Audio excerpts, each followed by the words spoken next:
Halo teman-teman semua. Hari ini saya akan membahas mengenai Sustainability Infrastructure. Infrastruktur yang dipilih adalah jembatan Yotefa.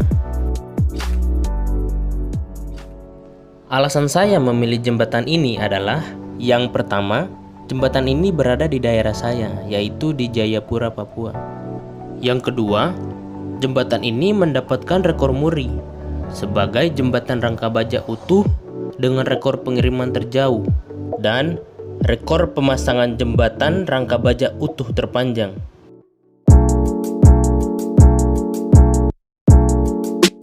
Jembatan ini memiliki total panjang 11,6 km yang terdiri atas 433 meter bentang tengah, 900 meter jembatan pendekat sisi Yotefa, 320 meter jalan pendekat sisi Hamadi, dan 9.950 meter jalan akses. Jembatan Yotefa merupakan sarana pendukung dalam event PON 2020 di Papua. Jembatan ini mampu memperpendek jarak tempuh dari pusat kota Jayapura menuju distrik Muara Tami. Sebelum jembatan ini dibangun, perjalanan dari kota Jayapura menuju distrik Muara Tami menempuh jarak sejauh 35 km dengan waktu tempuh sekitar 1 jam. Namun, bila melewati jembatan Yotefa, jaraknya menjadi sekitar 12 km dengan waktu tempuh sekitar 15 menit.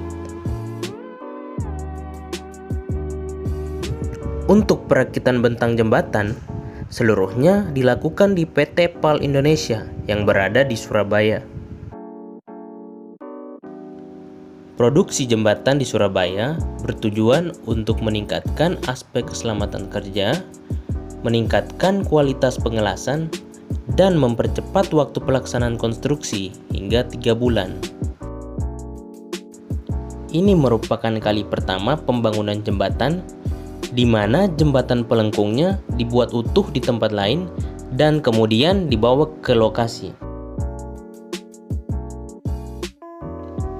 Bentang jembatan seberat 2000 ton dikirim menggunakan kapal laut dengan menempuh jarak perjalanan sejauh 3.200 km dalam waktu 19 hari dari Surabaya menuju Jayapura.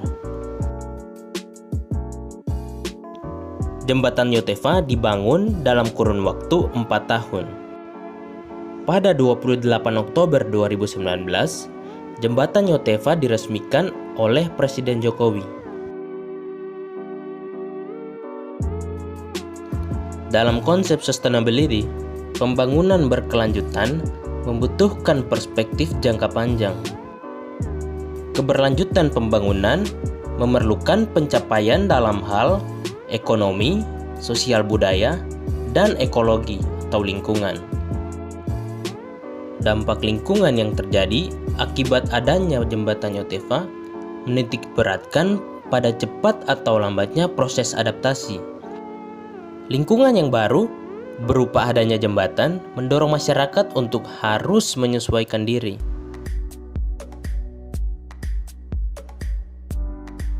Pada awal pembangunan jembatan, akses jalan arah Hamadi dahulunya merupakan gunung. Namun, gunung tersebut dibelah untuk pembuatan jalan. Ini merupakan dampak terhadap lingkungan yang masih alamiah harus terganggu akibat adanya pembangunan jembatan tersebut. Namun, ini adalah alternatif cara yang dilakukan agar memangkas waktu perjalanan menuju distrik Muara Tami. Dampak sosial yang terjadi akibat adanya jembatan Yotefa tidak terlepas dari perilaku masyarakat setempat. Dengan adanya jembatan ini, pemenuhan kebutuhan sosial masyarakat untuk akses jalan dan transportasi lebih mudah. Dampak sosial lainnya yaitu mengenai perizinan. Proses perizinan sempat terkendala. Namun, pemerintah cepat mengambil tindakan sehingga kendala ini tidak berdampak terhadap pembangunan jembatan tersebut. Salah satu dampak yang sangat kelihatan adalah dampak ekonomi akibat adanya pembangunan jembatan ini. Akses jembatan yang menghubungkan kota Jayapura dengan distrik Moratami memudahkan aktivitas ekonomi di kota Jayapura. Menurut RPI 2JM Bidang Cipta Karya 2016-2020, wilayah distrik Moratami akan dijadikan sebagai wilayah agropolitan. Dengan adanya jembatan ini, aktivitas ekonomi dari kota Jayapura menuju distrik Moratami dan juga sebaliknya akan sangat mudah untuk diakses. Distribusi bahan pangan akan semakin cepat, perdagangan barang dan jasa akan lebih mudah. Demikian sudut pandang saya terkait infrastruktur yang berkelanjutan dari proyek Jembatan Yotefa. Semoga jembatan ini dapat dimanfaatkan untuk kemajuan bangsa dan negara, terkhususnya Papua. Jika ada saran ataupun masukan, bisa ditulis di kolom komentar. Sampai ketemu di video-video selanjutnya.